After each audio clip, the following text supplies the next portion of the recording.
forma personal. Es un poco extraño entrar a la iglesia y no encontrar gente.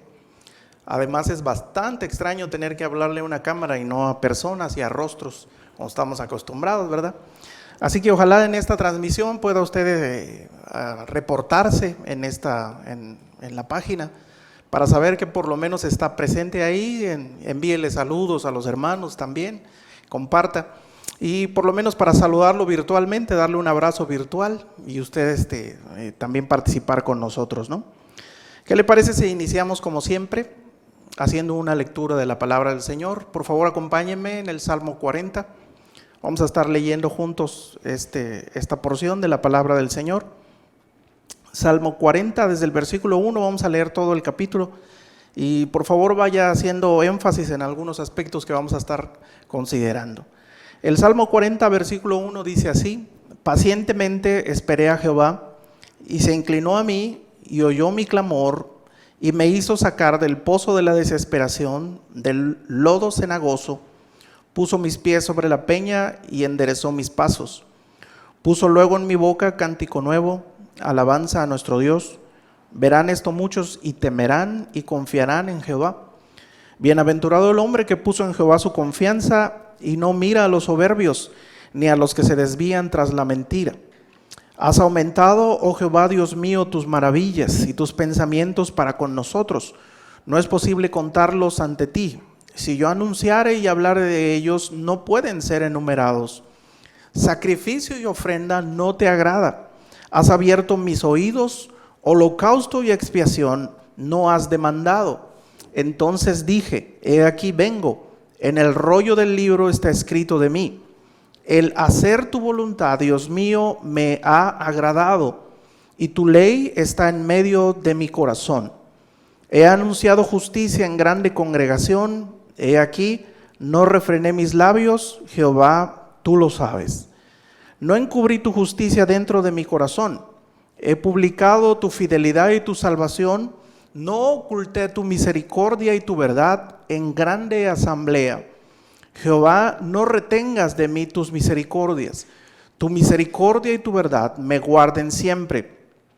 Porque me han rodeado males sin número. Me han alcanzado mis maldades y no puedo levantar la vista.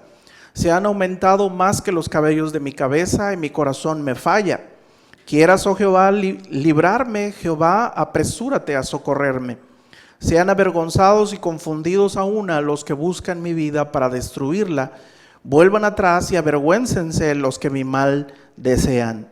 Sean asolados en pago de su afrenta los que me dicen, ea, ea. Gócense y alégrense en ti todos los que te buscan.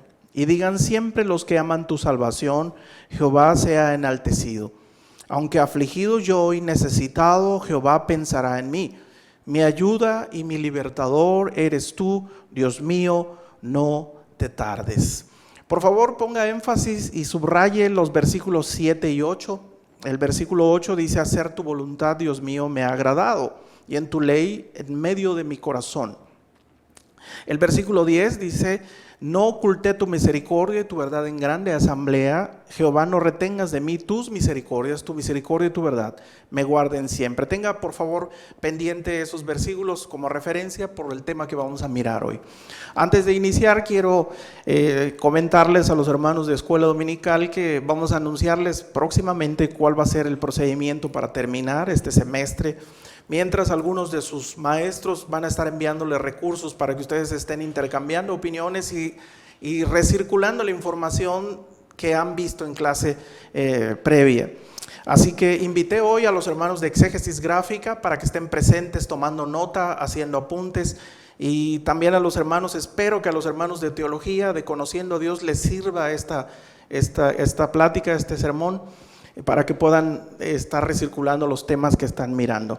Así que yo quiero invitarlo para que tenga cerca de usted, aparte de su Biblia, una hoja y un lapicero.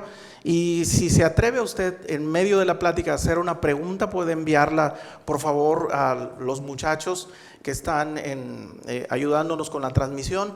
Si le da pena hacerlo de manera pública, puede hacerlo de forma privada con Iván o Mauricio y Manuel más adelante, para que nos hagan llegar esas preguntas. Ok, entonces tenga cerca de usted una hoja y un lápiz para que podamos estar viendo este tema. La cuarentena es mala para el amor, dice el diario El País de España.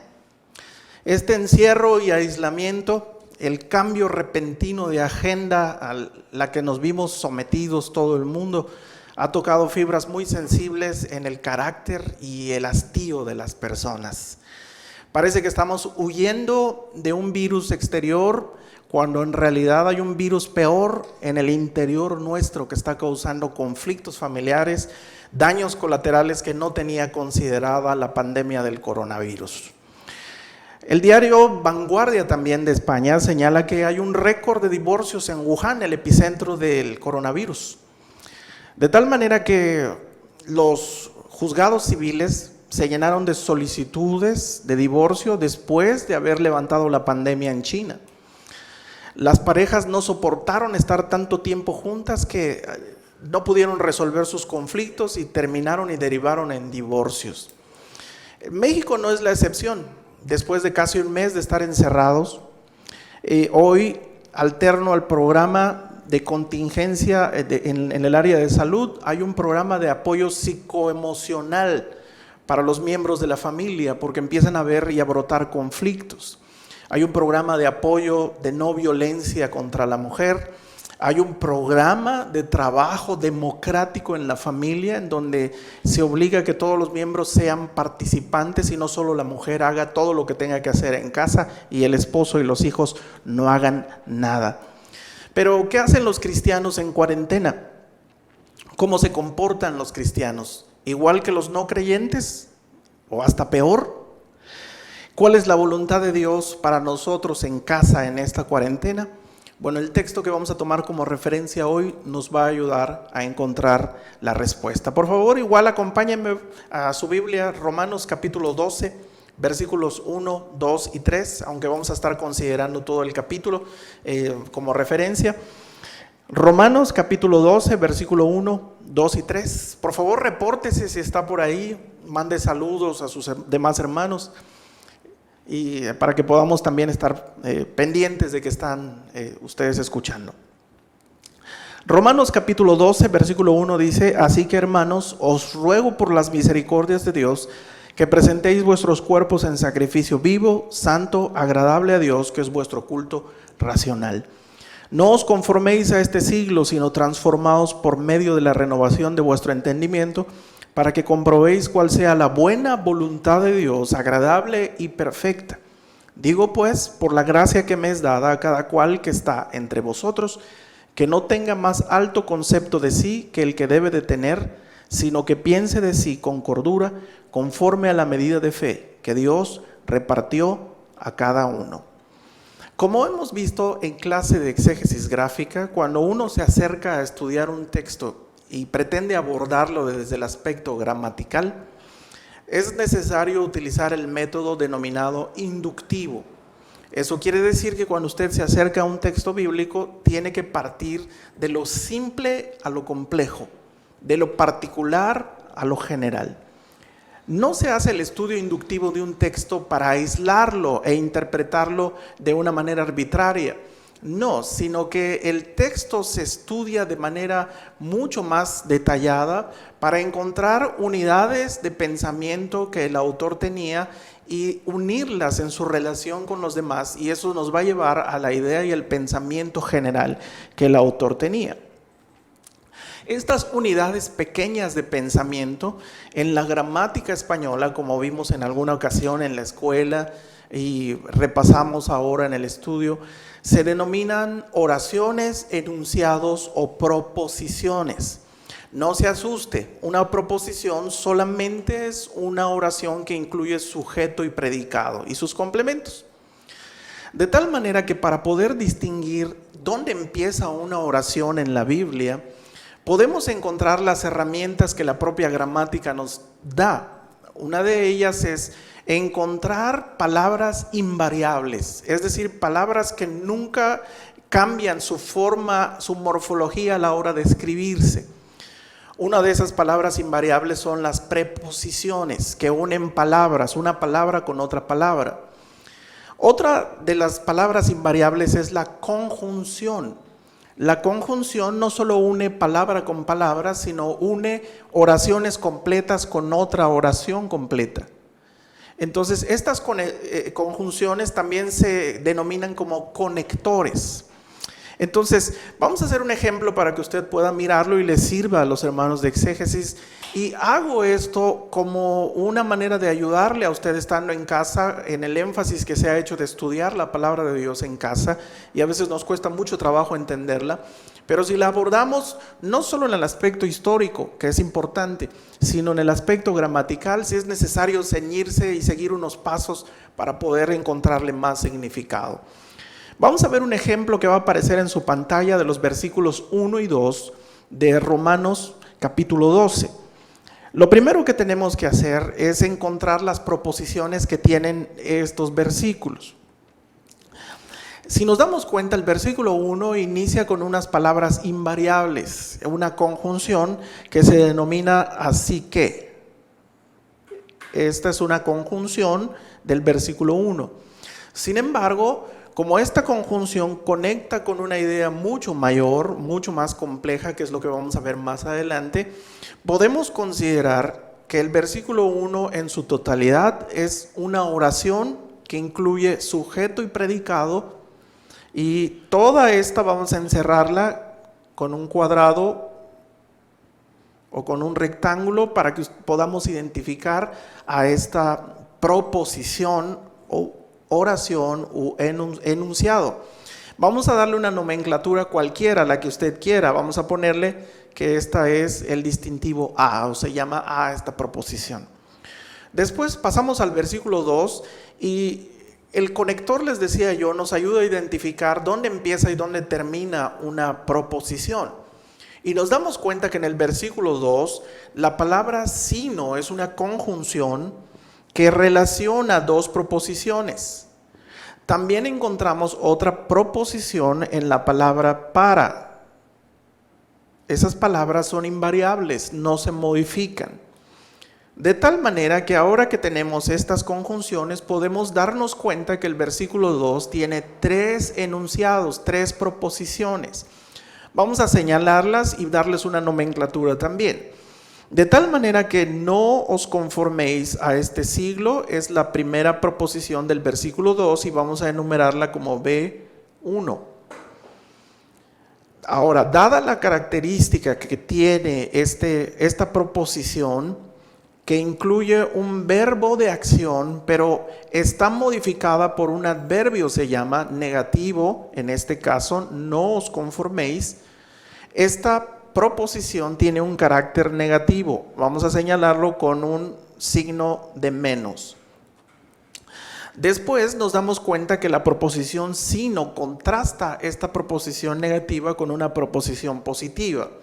Esta oración está determinada desde transformados por medio de la renovación de vuestro entendimiento. A esta proposición vamos a denominarla B2. Y entonces esta proposición, como es contrastante con el carácter negativo, esta proposición es de carácter positivo y vamos a señalarlo con el símbolo de más.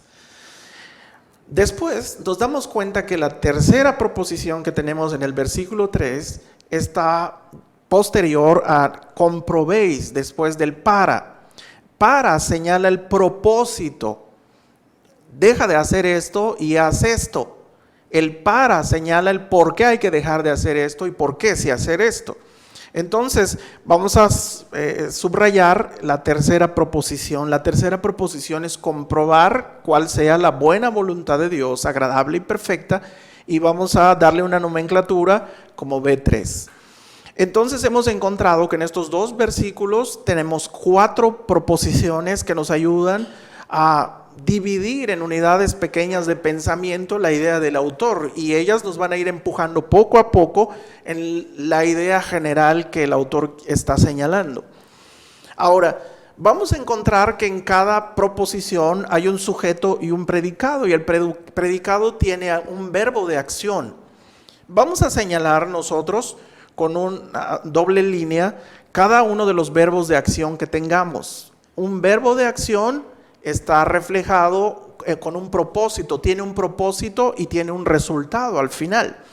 Entonces, en el versículo 1 encontramos que el primer verbo de acción es presentar, si usted se da cuenta. Presentar su cuerpo. Después en el versículo 2 está conformarse, pero en un aspecto negativo, no conformarse. Después está el verbo de acción transformarse y por último, en la última proposición está comprobar.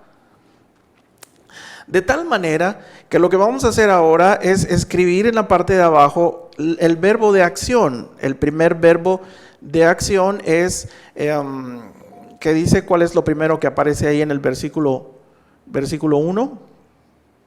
Presentar el cuerpo. Presentar el cuerpo. ¿Verdad? Ahora, ¿cuál es el propósito que se persigue al presentar el cuerpo? Presentar un culto racional, ¿verdad? Después nos damos cuenta en los otros verbos de acción que aparecen ahí, que el otro verbo de acción es no conformarse, no conformarse, ¿verdad? El otro verbo de acción es transformarse. Vamos a ponerlo aquí abajo. Transformarse. ¿Cuál es el propósito que se persigue en el versículo 2 para no conformarse al mundo y transformarse en su pensamiento? Lo señala la tercera proposición, es comprobar. ¿Qué comprobar? La voluntad de Dios. La voluntad de Dios. Ahora, si ustedes se dan cuenta, hay un énfasis reiterativo en ambos versículos, que es el resultado que está tratando de señalarnos el autor. El resultado que se persigue de presentar un cuerpo vivo, no muerto, a través de un culto racional, es darnos cuenta de la voluntad agradable de Dios. Entonces, lo que aparece ahí es agradable. El resultado que se espera obtener de presentar un cuerpo santo, vivo y agradable es agradarle a Dios.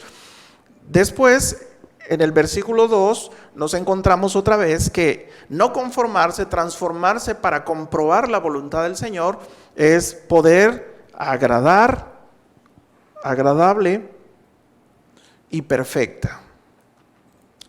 Teniendo nosotros esta perspectiva, ahora vean ustedes, vamos a hacer un resumen.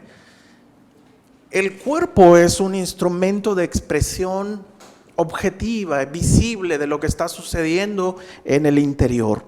Las actitudes que nosotros tenemos son reflejo y un espejo de lo que somos.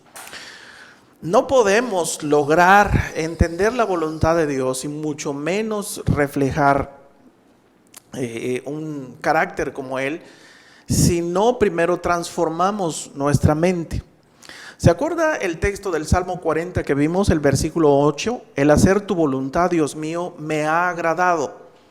Y se corresponde en este contexto remoto la voluntad de Dios agradable y perfecta. Hacer la voluntad de Dios me ha agradado. Ahora, ¿cuál es la voluntad de Dios? Eso es lo que el apóstol está intentando explicarnos en estos versículos. ¿Qué es lo que trata de decir? ¿Cuál es la voluntad de Dios para nosotros en estos días en los que estamos en casa, en cuarentena? Es lo que vamos a mirar. Muy bien. Vea usted, pienso luego existo. Señalaba o rezaba la frase de René Descartes para dar origen a la filosofía del racionalismo en la edad moderna, en el nacimiento de la edad moderna. Le daba un énfasis demasiado desmedido a la razón como instrumento para poder entender la realidad. Por el otro lado, la edad posmoderna en la que vivimos modificó esta frase y no dice que pienso luego existo, sino más bien siento luego existo. Porque el énfasis en la experiencia subjetiva personal, experiencial, emocional, es lo que está predominando hoy día. Pero en realidad, como dice el teólogo Hans Küng, en realidad es creo, luego existo. Es decir, nosotros no negamos ni la razón ni el sentimiento, pero no son el fundamento para interpretar nuestra vida y la realidad. En realidad, la fe cristiana, la creencia en la palabra de Dios es lo que le da razón y sentido a la racionalidad y al sentimiento.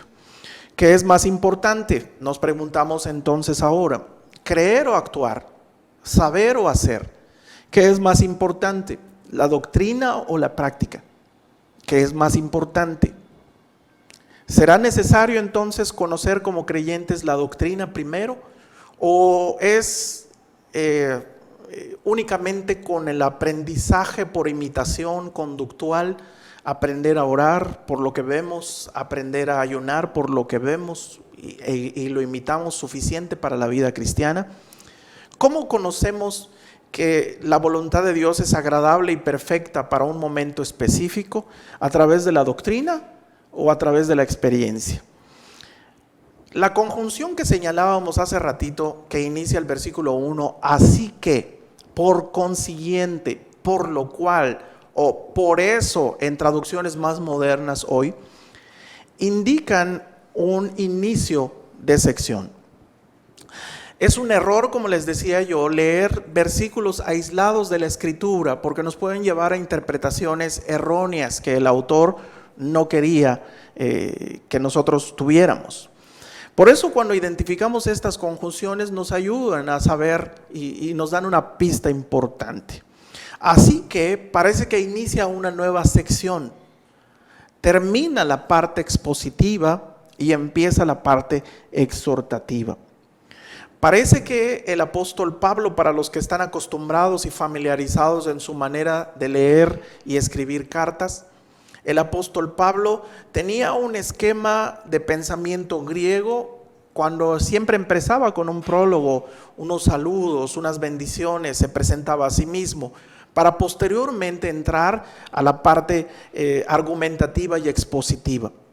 Después, el siguiente bloque era un segmento de exhortación, de invitación a la práctica, y finalizaba siempre con un epílogo, palabras de despedida y de ánimo. Por eso, la carta a los Romanos, parece que el capítulo 1 hasta el capítulo 11 es la primera sección.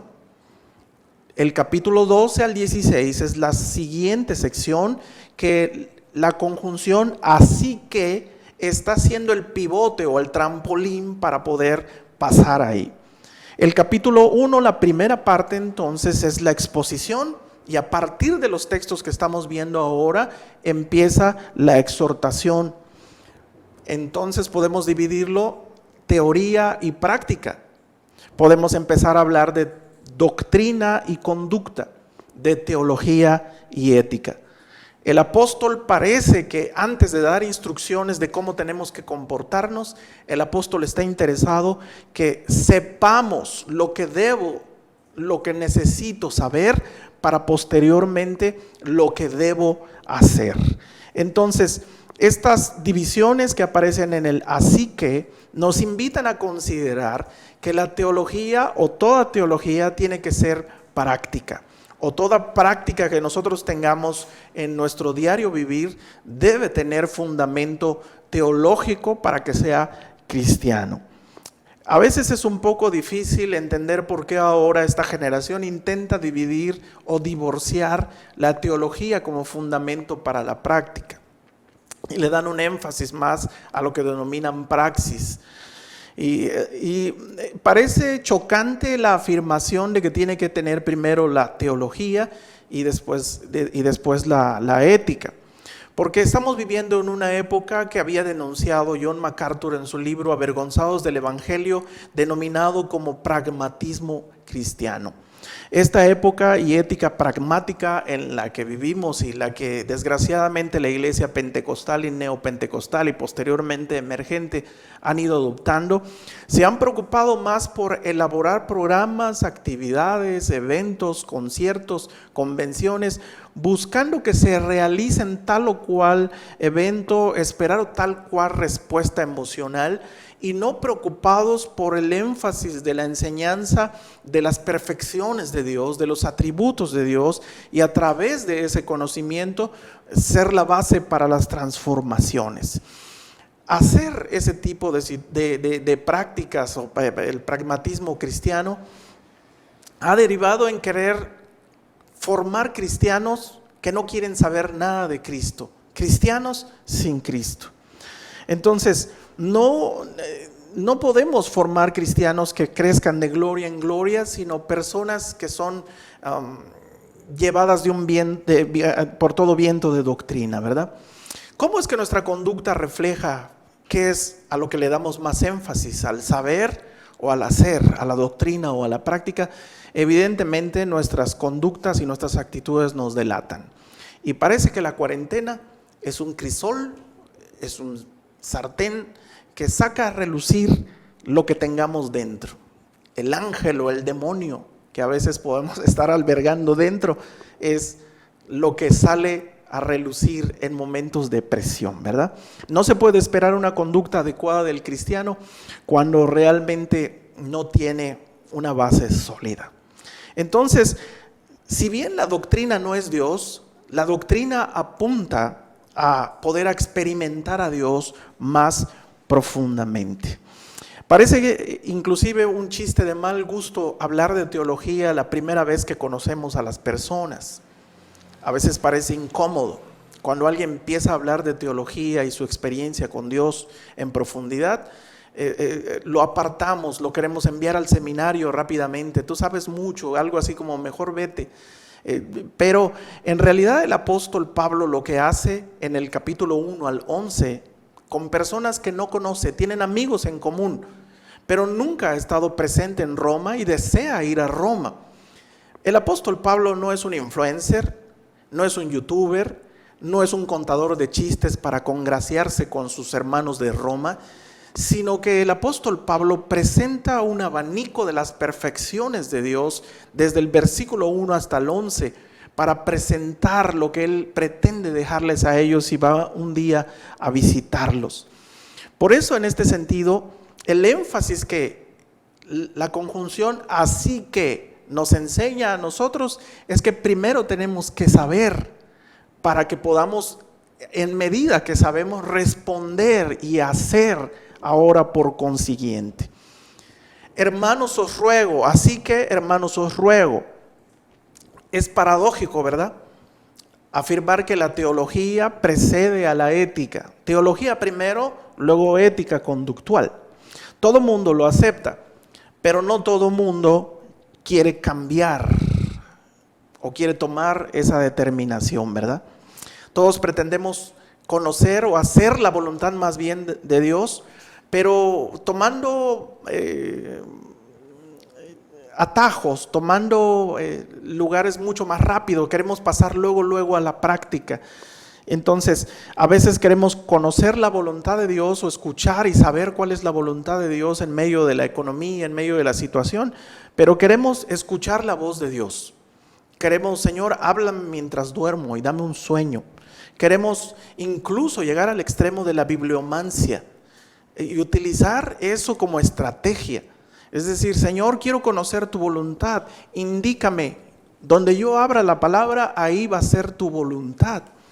Y a veces llegamos a tener en ese sentido muchas excusas. Es que me cuesta mucho trabajo leer la Biblia y luego hacer esas rayitas y buscar conjunciones, y mi cerebro de comal, mi cerebro de teflón, no se le pega nada, y argumentamos muchas situaciones, porque les aseguro que si hiciéramos una encuesta con los cristianos para saber el lugar que debe tener la teología, no como conocimiento académico o intelectual, sino aquel conocimiento de las perfecciones de Dios de forma experiencial, a través del estudio y lectura devocional de la palabra de Dios, muchos te van a decir que es bueno, pero que prefieren mejor orar para sentir a Dios, ayunar para que la gloria de Dios y su presencia se manifiesten, necesitan sentir el holy wow, un fuego, necesitan sentir la unción para poder saber qué es la voluntad de Dios. Y nos pasa no solo en esos aspectos, sino que a veces queremos servir a Dios cantando, pero queremos cantar sin conocer a quién cantamos. El Salmo 47:6 señala que tenemos que cantar y hacerlo con inteligencia, pero no se refiere a una inteligencia de capacitación académica o de excelencia en lo que estamos haciendo, sino más bien en un conocimiento de los versículos previos y posteriores. Él es el Rey que reina, Él es el Rey sobre todas las naciones y se sienta sobre su santo trono. Entonces la inteligencia tiene que ver con ese conocimiento de Dios en cómo es Él. Nos gusta ser como esa mujer samaritana que adora lo que no conoce. Nos encantan las formas, nos encantan los ritos, nos encanta lo místico, pero el Señor le dijo cuando se encuentra y lo que se quiere revelar a la mujer samaritana es su presencia. Yo soy el Mesías. Entonces el Señor parece que va en orden ascendente revelándose hasta que ella se da cuenta, ¿será este el Cristo? El Señor Jesús les dijo, ustedes adoran lo que no conocen. Y nos sucede mucho así. Queremos hacer formas, queremos hacer maneras experienciales para conocer a Dios, pero el apóstol Pablo apunta hacia otra dirección. ¿Cómo conocemos la voluntad de Dios en casa en medio de esta cuarentena? Queremos portarnos bien. No queremos tener conflictos ni tratar mal a la esposa, a los hijos. Queremos ser más serviciales, más misericordiosos. Queremos ser fervientes, disciplinados en espíritu. Pero no queremos conocer a la fuente que puede transformar nuestras conductas. Nosotros queremos saltarnos ese paso, ¿verdad? Por eso el término que ocupa el apóstol es os ruego. Él no ocupa su grado de apóstol, que deja muy remarcado en el capítulo 1 y retoma en el versículo 3, por la gracia que me es dada, señala él ahí, sino que en el versículo 1 él dice, así que os ruego. Y el término que ocupa ahí es un término utilizado en arengas militares. El discurso previo a la batalla, previo a morir quizás en el combate, que el capitán hacía para sus soldados. El apóstol sabe que lo que está apelando aquí no es a los sentimientos de las personas. Él apela a la voluntad de sus lectores para señalarles que para poder comportarse correctamente primero necesitan saber, y es una decisión que tienen que tomar. El apóstol no quiere solamente escribir una carta larga de 5 pasos para ser feliz, o 5 pasos para no pelearse en cuarentena en casa, o 3 pasos para no provocar a ira a sus hijos, o 10 clases para ser un buen líder en su departamento. El apóstol no hace eso. El apóstol les dice, os ruego, los exhorto, los animo y apelo a la voluntad consciente de ustedes, no a sus sentimientos, no a sus experiencias. Presten atención que primero es importante conocer todo lo anterior para que puedan tener un fundamento sólido para su conducta. ¿Cuál es el pivote entonces? O el punto la punta de lanza para cambiar entonces a la nueva sección es las misericordias de Dios. Les ruego por las misericordias de Dios. El término en plural, misericordias, tienen que ver con la exposición primero en su contexto inmediato, el cierre previo del capítulo 11, que señala a un Dios sabio. Y el apóstol termina porque de Él, por Él y para Él son todas las cosas. Por eso, la actitud que vas a tener ahora como sacrificio vivo, haciendo su voluntad, tiene que ser acorde a ese nivel de exigencia del Dios que es y hace todo por Él y para su gloria. Pero el capítulo en el sentido del 1 al 11, en el sentido de misericordias en plural, lo hace porque el apóstol ha desplegado teológicamente los atributos de Dios a más no poder en todos los capítulos. El capítulo 1 presenta a un Dios airado, la ira de Dios. Un Dios airado justamente con una humanidad que lo rechaza constantemente y que recibe en su propio cuerpo y en sus propias condiciones el juicio por ese rechazo a Dios. El capítulo 2 presenta a un Dios bondadoso. El capítulo 5 presenta a un Dios justo que justifica al que no se lo merece. El capítulo 6 presenta al Cristo compasivo en medio de la lucha 6 y 7 del pecado que el hombre tiene en sí mismo y no puede vencer. El capítulo 8 presenta a un Dios no solo que adopta, sino que intercede también y que tiene un plan y un propósito, como veíamos el miércoles anterior. El capítulo 9, 10 y 11 presentan entonces la suma de esos atributos a un Dios sabio, a un Dios que despliega su gracia constantemente. Por eso, entonces, el término misericordias en plural hablan de la justicia de Dios, de la bondad de Dios, del amor de Dios, de la gracia de Dios, y el apóstol hace una suma y decide llamarlas misericordias. Esta misericordia tiene que ver no solo con el perdón de los pecados, sino más bien con sentir compasión por el desvalido, por el necesitado, por el menesteroso, por el que no tiene.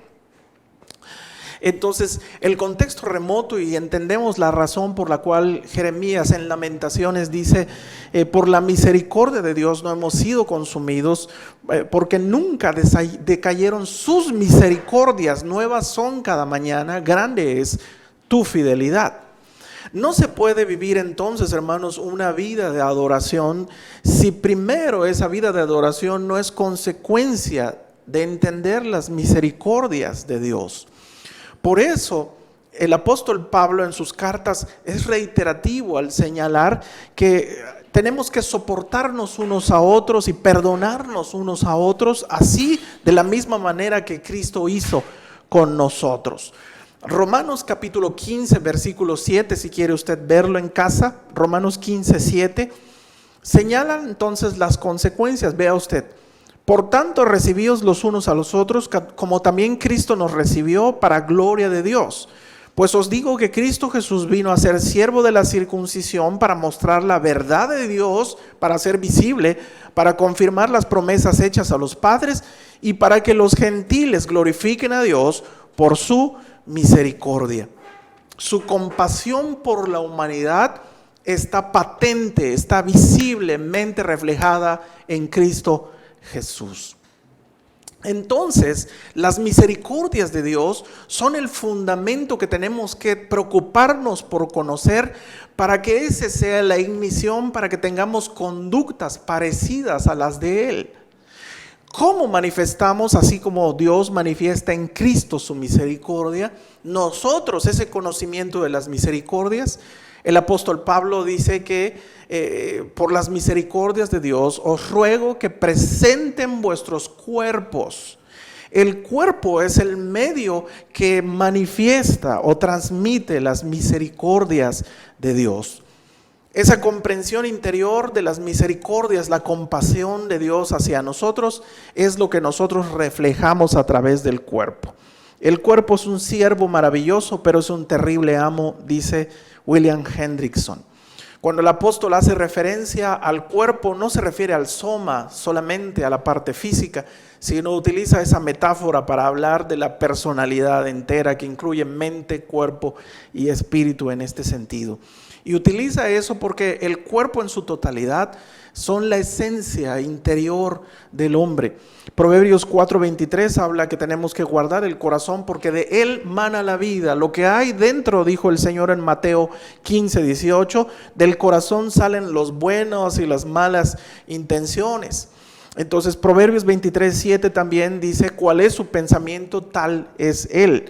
Por eso el cuerpo refleja lo que hay dentro de nosotros. A veces decimos: no te quise tratar mal, yo no soy así, discúlpame. Y a veces intentamos excusarnos, poner una excusa atenuante a nuestra manera golpeada de hablar al pedir las cosas o descortés. Pero en realidad deberíamos decir: no quise tratarte mal, pero no puedo evitarlo, dice el apóstol Pablo en el capítulo 7. Yo no quiero tratar mal a mi familia, pero a veces no puedo evitarlo porque en mis miembros gobierna el pecado. Entonces, lo que debemos aceptar es que sí soy así. La manera en que nosotros vemos las misericordias de Dios en nosotros es lo que va a transformar nuestro pensamiento para actuar de otra manera y vencer al pecado. Por eso, el cuerpo puede ser el medio para el bien o para el mal. El capítulo 6, vea lo que dice Romanos capítulo 6, 12. ¿Me está siguiendo en casa? Espero que me esté siguiendo. Romanos 6, 12 dice: no reine pues el pecado en vuestro cuerpo mortal, de modo que le obedezcáis en sus deseos. No somos totalmente perfectos. No hemos sido glorificados todavía, por eso necesitamos la ayuda del Espíritu Santo, y la encomienda y el imperativo del apóstol es que presentemos ahora un cuerpo vivo. Y él utiliza una metáfora del sacrificio que para el tiempo de ellos era comprensible. La idea de presentar un animal, presentarlo muerto para poder ser una ofrenda de expiación. Presentación constante de animales traía una situación que derivaba en un error. La gente, de tanto hacerlo, de tanto realizarlo, desvalorizaba la importancia de eso. O podía presentar animales imperfectos. Romanos 6, 17 dice: ni tampoco presentéis vuestros miembros al pecado como instrumentos de iniquidad, sino presentaos vosotros mismos a Dios como vivos de entre los muertos, y vuestros miembros a Dios como instrumentos de justicia, porque el pecado no se enseñoreará de vosotros, pues no estáis bajo la ley, sino bajo la gracia. Ese es el contexto en el que el apóstol dice: presenten su cuerpo como sacrificio vivo, no muerto. Es decir, cometer el error de no estar consciente de las misericordias de Dios, ni estar consciente de la magnitud de quién es Él, es presentar solamente formas, maneras de adoración que no van acompañados del culto racional que vamos a ver. Por eso el Señor rechaza, como veíamos en el Salmo 40 y en Oseas capítulo 6, 6, porque misericordia quiero y no sacrificios, conocimiento de Dios más que holocaustos. Y el Señor ocupa ese versículo también cuando le reclamaban el día del sábado, que hacía milagros en día sábado, y él decía: vayan y estudien qué significa misericordia quiero y no sacrificios.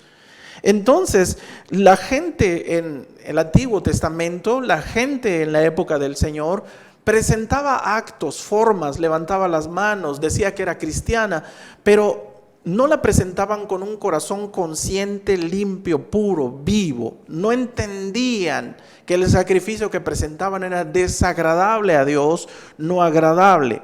Entonces, no podemos presentar nuestros cuerpos como sacrificios vivos a través de actos ignorantes o conductas repetitivas aprendidas por imitación que no entienden la misericordia de Dios. ¿Cuáles son los requisitos que pide Dios para presentar nuestros cuerpos en sacrificio vivo? La palabra de Dios dice: santo, agradable a Dios, que es vuestro culto racional. Santo, apartado a Dios, no vamos a ver eso, pero agradable a Dios en el sentido de que no presentamos a Dios conductas de acuerdo a nuestro propio criterio, y vamos a verlo también más adelante. Por eso es necesario renovar nuestra mente, ni según nuestras exigencias, sino que agradable a Dios significa que son las exigencias que Dios pide para nosotros. El estándar lo pone Dios, el parámetro lo pone Dios. El parámetro que pide Él es un culto lógico. El término racional es lógicos en el griego, significa racional, un culto entendido y comprendido, informado. Entonces, esta adoración que agrada a Dios, presentando un cuerpo cada momento, tiene que ver con una comprensión informada, razonada de quién es Él y qué entendemos por las misericordias que Él ha desplegado por nosotros. ¿Cuál es la voluntad de Dios? Entonces, todos queremos hacerla, todos creemos tenerla y queremos tener contacto con Dios a través de su voluntad, pero a veces no lo entendemos. La voluntad de Dios es que le conozcamos a Él primero y después actuemos. Recuerde usted el así que. Conocer a Dios y después ese conocimiento transforma nuestras conductas. Nuestros cuerpos entonces son el reflejo de ese conocimiento. Número 2, la voluntad de Dios es que sus misericordias con las que Él nos trató a nosotros, nos salvó y nos rescató a nosotros y nos tiene todos los días, sean el fundamento para que nuestras conductas cambien y se modifiquen. ¿Cuál es la conducta apropiada de la iglesia ante el coronavirus? Misericordia. Mostrar las virtudes, las perfecciones de aquel que nos llamó de las tinieblas a su luz admirable. Cuando no conocemos a Dios o rechazamos o devaluamos o dejamos atrás el conocimiento teológico, solo damos una imagen irracional, ignorante y a veces fanática de lo que nosotros tenemos de idea de Dios, ¿verdad? Y esa proyección que le damos a los creyentes, dice 1 Corintios 4:23, diciendo el apóstol Pablo, ¿no creerán que están locos ustedes? Y a veces como fanáticos e ignorantes, lo que hacemos es el reflejo del Dios que conocemos. Hay creyentes que hacen y se atreven a hacer actos proféticos para poder erradicar el coronavirus. Se suben a un avión o un helicóptero y derraman aceite a toda la ciudad para poder proteger a la ciudad y no le dé el coronavirus a la gente. Otros un poco más adinerados suben a un avión y derraman vino, ¿verdad? El vino celestial del Espíritu de Dios, ¿verdad? Otros mucho más esotéricos dicen que escuchan la voz de Dios que les dice, abre tu Biblia y ahí está la respuesta para combatir el coronavirus. E increíblemente lo que encontraron ahí son cabellos de ellos o cabellos de no sé de quién, y tomaron esos cabellos para hacer un té, preparar un té que es el antídoto, la vacuna contra el coronavirus. Y no se conforman con eso, sino lo que publican en internet para que todo el mundo siga el mismo procedimiento. También hay personas que declaran irse al cielo y personas que sugestionan a los niños y les dicen que van al cielo y que un día va a ocurrir tal tragedia si sales. ¿Se da cuenta que lo que hacemos dice mucho de lo que tenemos en conocimiento de Dios adentro? ¿Cuál es el testimonio que le damos a la gente y cuál es nuestra actitud como creyentes, hermanos? La voluntad de Dios es que podamos estudiar la palabra de Dios para conocer sus misericordias. No dependa de sus sentidos, de sus experiencias, de sus revelaciones, de sus sueños. Dependa de la voluntad de Dios explicada en grafías, en palabras, en conexiones que necesitamos profundizar para poder entender. Ahora que hay tiempo en casa, denle prioridad al conocimiento de la Escritura. Dios decidió hacerlo así, hermanos. No excuse cosas como es muy difícil o que la letra mata o que el mucho conocimiento envanece, yo nunca estudié, etcétera. No lo excuse, es como rechazar a Dios. Es pecado menospreciar el valor de las misericordias de Dios. Vuelvo y reitero, no estoy hablando de conocer teología como algo académico e intelectual, porque bien se puede ser un intelectual teólogo sin tener la experiencia de Dios, sino más bien leer la Escritura como bote salvavidas para conocerlo a Él más profundamente.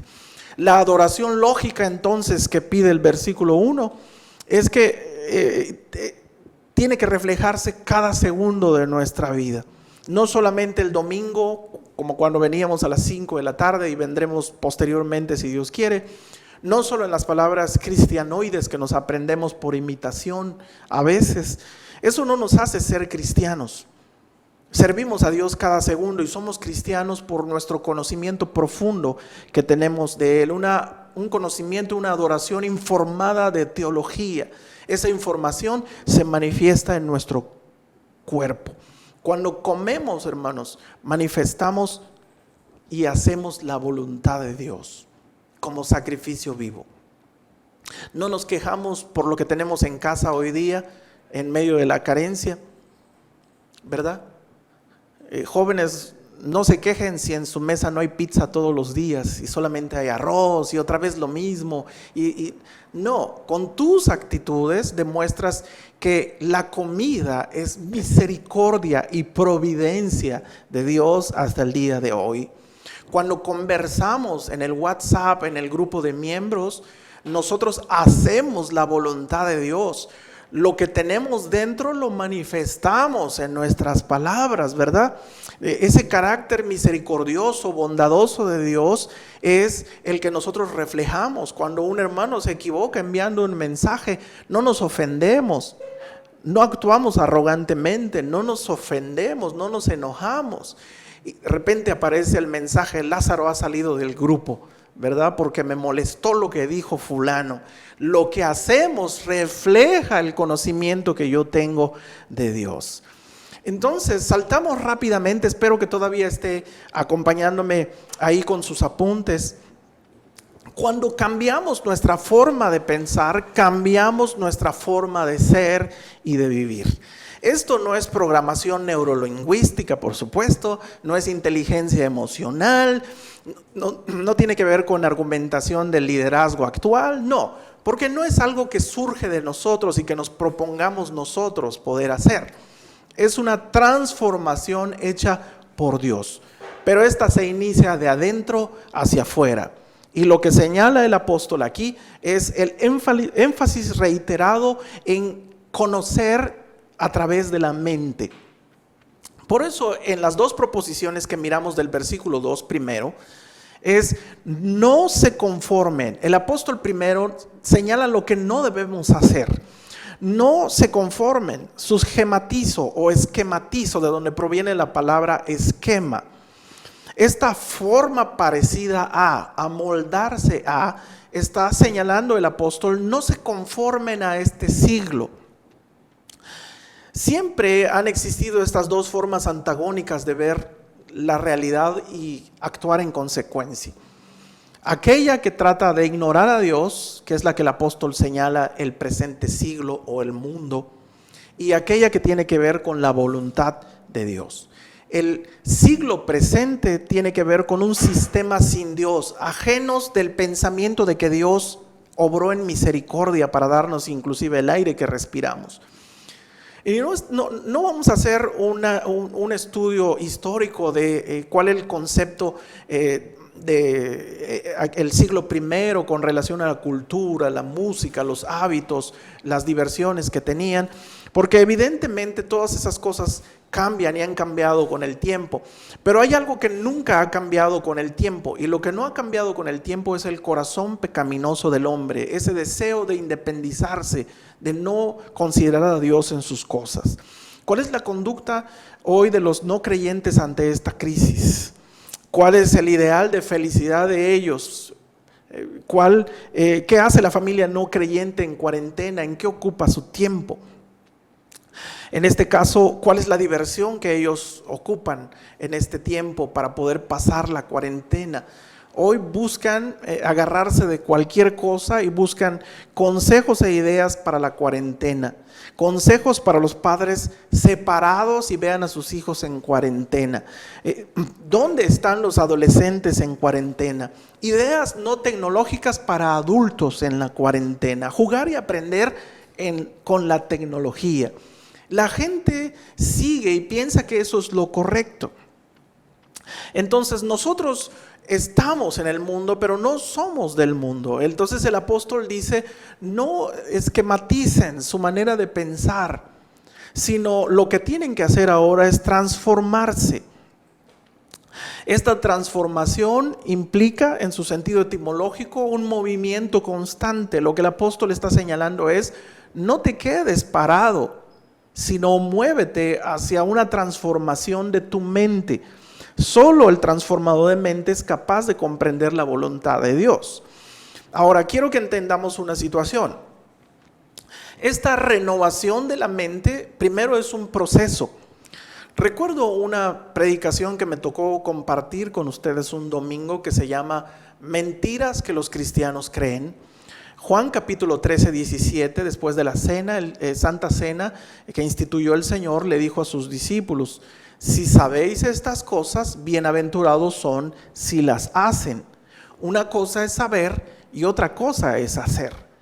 Los cristianos a veces creen la mentira de que una vez salvos, obtuvieron todos los beneficios de la salvación, todo el conocimiento de Dios. Es algo así como el cambio de chip. te convertiste, recibiste a Cristo en como tu Salvador y te quitaron el USB y te implementaron uno nuevo con toda la enciclopedia de Dios que necesitabas saber. Y esa es una mentira que creemos los cristianos.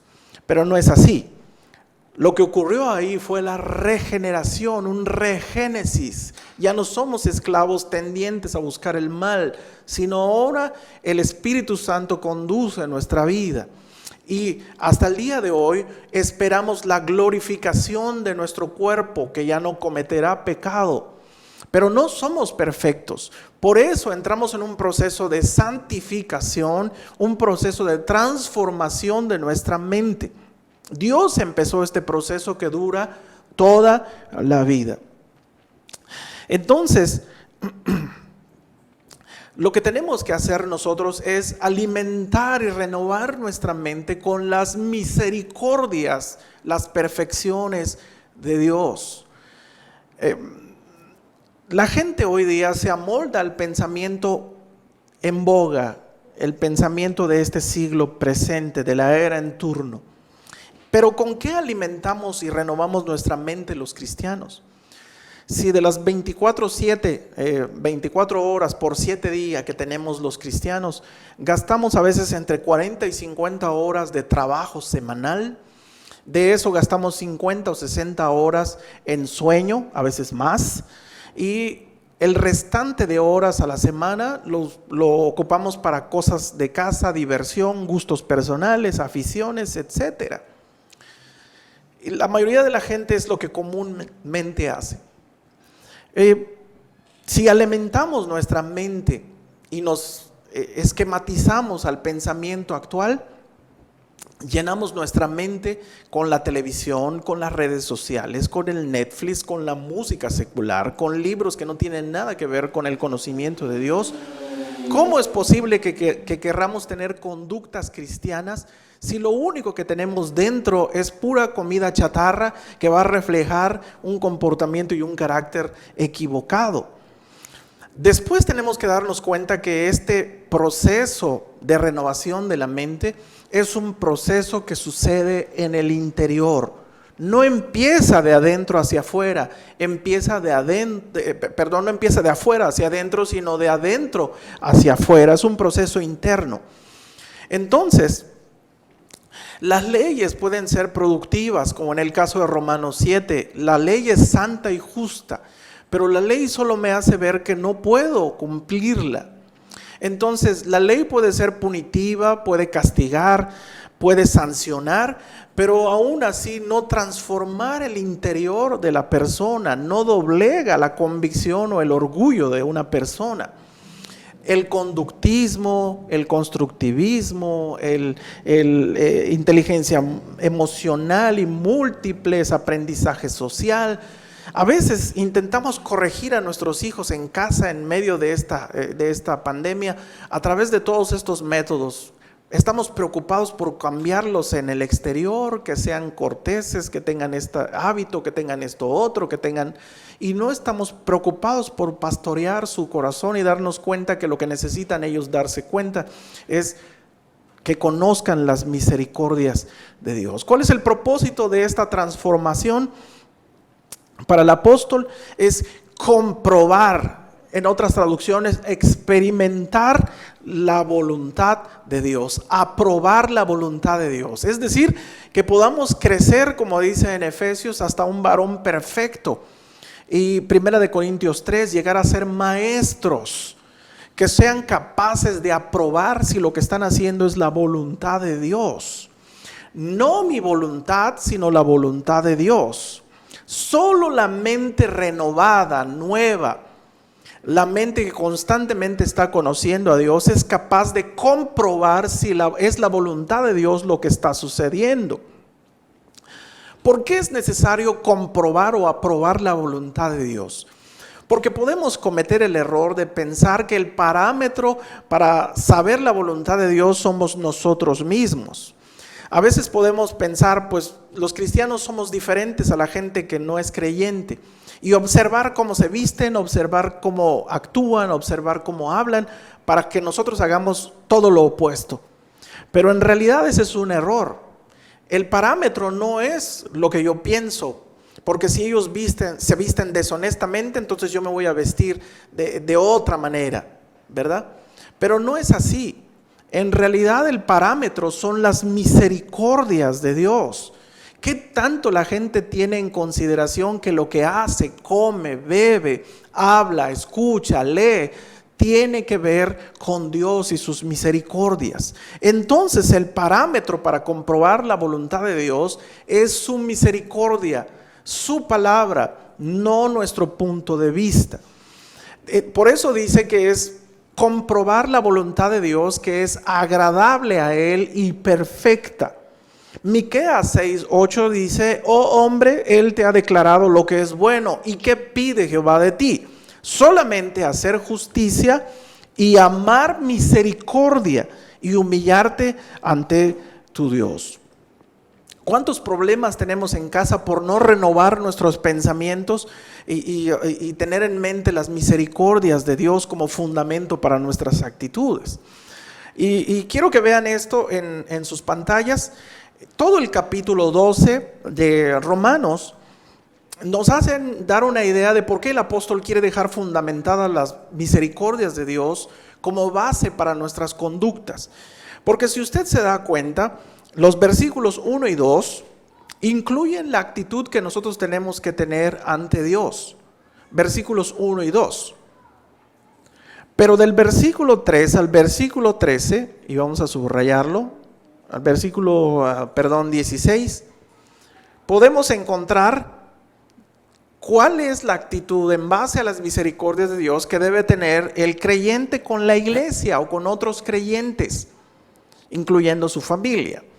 Del versículo 17 al 21 podemos encontrar cuál es la conducta o la actitud que debe tener un creyente ante los no creyentes, ante sus enemigos, probablemente también dentro de la iglesia. Les pongo un ejemplo. Vea el versículo 3. ¿Por qué necesitamos saber las misericordias de Dios como modelo y ejemplo de conducta? Versículo 3 dice: digo pues, por la gracia que me es dada, ahora sí en su autoridad de apóstol, a cada cual que está entre vosotros no tenga más alto concepto de sí que el que debe de tener, sino que piense de sí con cordura, conforme a la medida de fe que Dios repartió a cada uno. ¿Por qué necesito una mente renovada en las misericordias de Dios? Para no ser soberbio con los demás. Tener una mente renovada nos ayuda a tener una idea correcta, equilibrada, justa, con cordura y juicio de nosotros mismos. Esa es la voluntad de Dios. ¿Cuál es la voluntad de Dios? Que no seamos soberbios ante los demás. Varón en su casa, caballero, no lo sabe usted todo. Mujer en su casa, usted no lo sabe todo. No puede tener un alto concepto de sí, sino debe pensar de sí con cordura, que Dios tuvo misericordia de usted. Esa es la voluntad de Dios. Tenemos que darnos cuenta entonces, como miembros de un solo cuerpo, porque esa es la metáfora que ocupa, tomando la referencia del Señor en Santa Cena, que tenemos que darnos cuenta que nos necesitamos el uno al otro para manifestar las misericordias de Dios. No me puedo manifestar las misericordias de Dios a mí mismo. Necesito manifestar esta conducta con otra persona. Y el apóstol dice: porque ustedes son un solo cuerpo y sangre, en este caso de Cristo. Este pensar de uno mismo con cordura tiene que ver con considerar que vivimos en comunidad. No somos los únicos, ni somos los mejores, somos parte de un cuerpo en Cristo. La comunidad ultraja el cuerpo de Cristo, desprecia el cuerpo de Cristo cuando se considera y no discierne la naturaleza de las misericordias de Dios en comunidad. Su esposa, hermano, no es solamente su esposa, y un día delante de la presencia de Dios ya no habrá casamiento, ya no será su esposa, pero algo que sí será para siempre es su hermana en Cristo.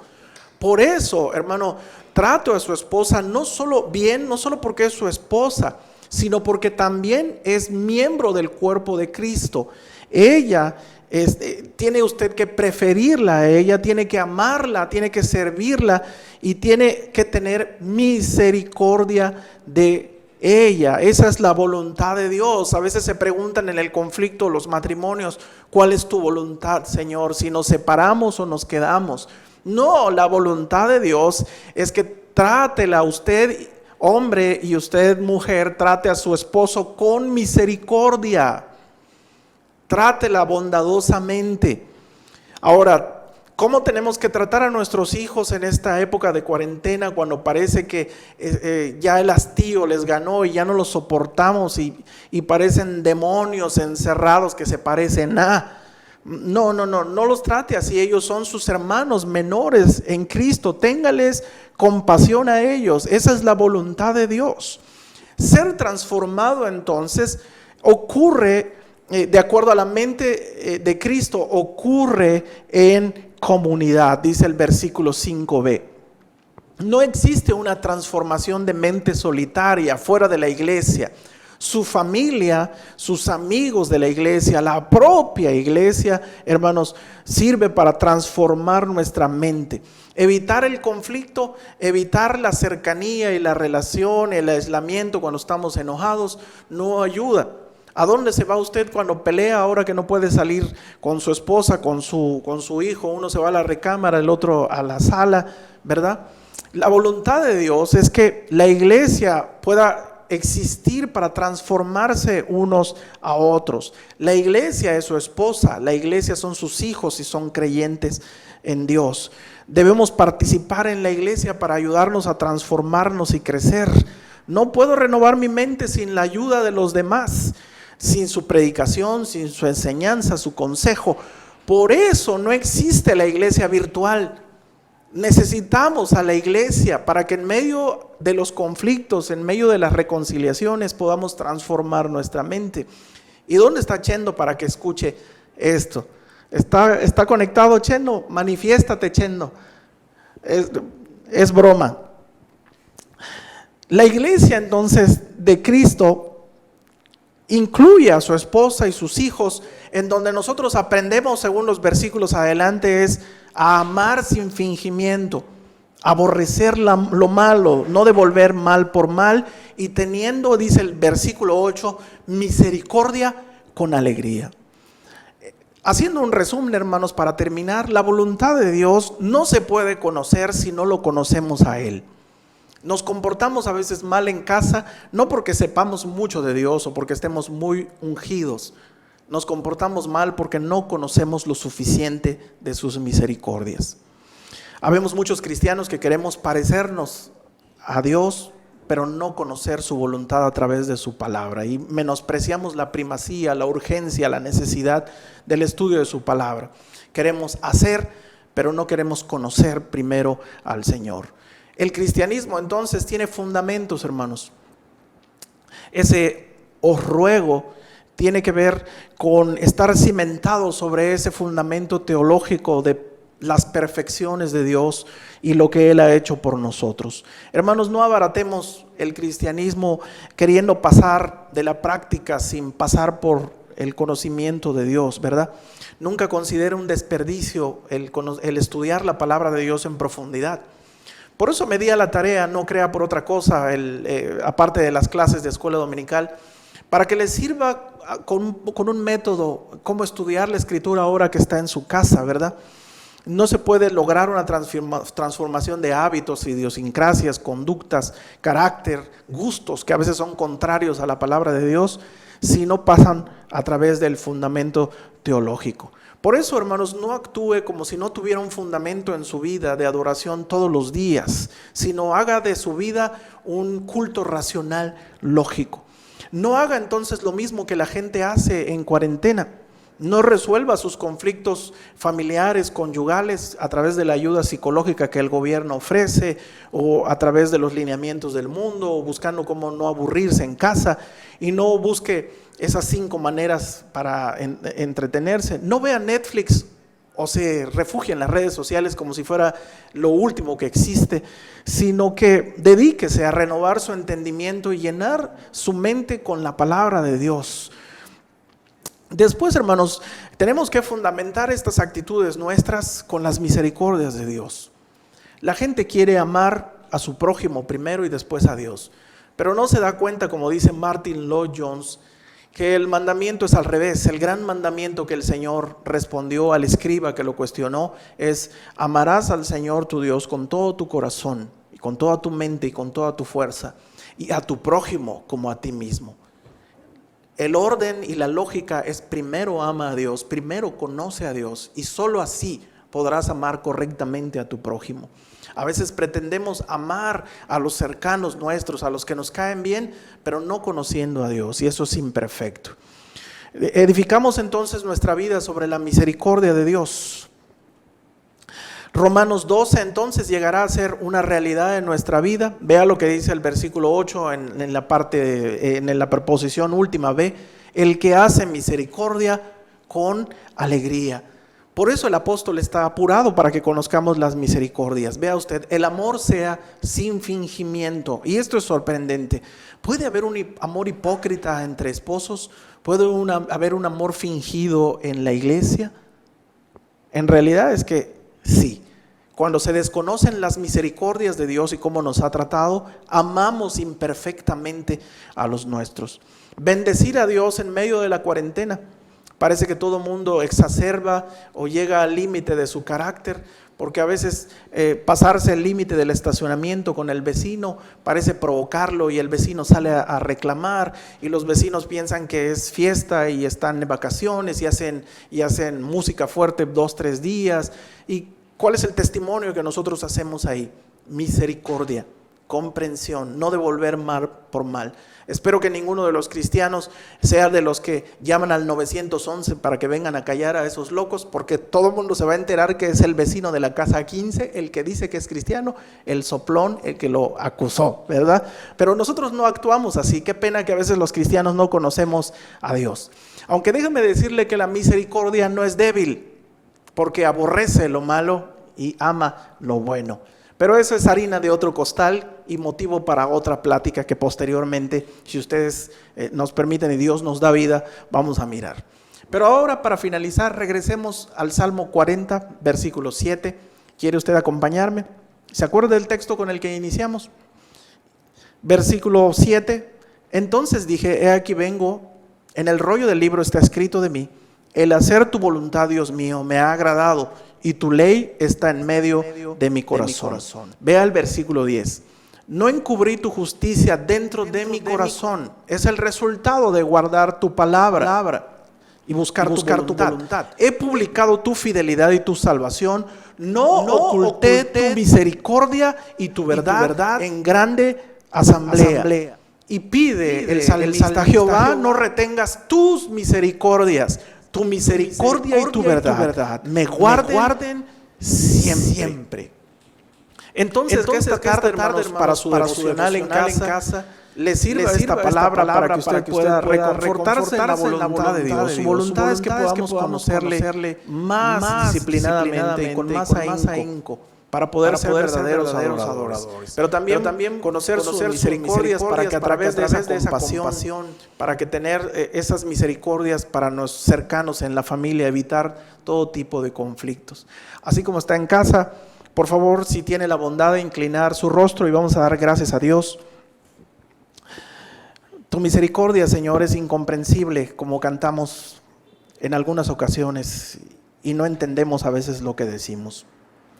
Hasta que experimentamos tu voluntad, Señor, agradable y perfecta, y te conocemos por tu palabra.